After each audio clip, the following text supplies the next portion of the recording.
Gələr bir gün bu dünyaya, qəfil bir gün gedər insan.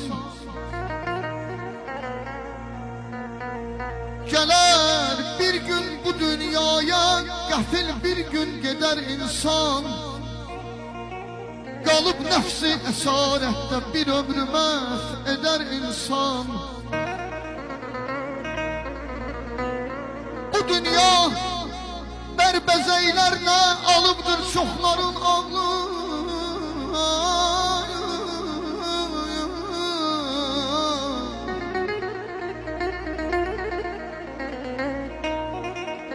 Bu dünya bərbəzəylərlə alıbdır çoxların ağlın.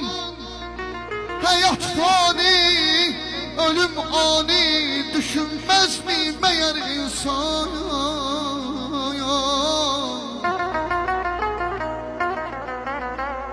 O dem ki haqqa üst tutsa, çatar kamə həmən gündən. Sürər daim şərafətlə bir ömrü mötəbər insan. Havayı nəfsə qul olsa ziyan eynər bütün ömrün. Görər bir gün qiyamətdə edib ömrün hədər insan.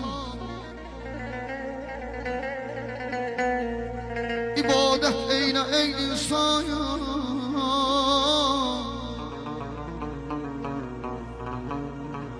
İbadət eynə ey dostum, qırılsın şeytanın qəhdi.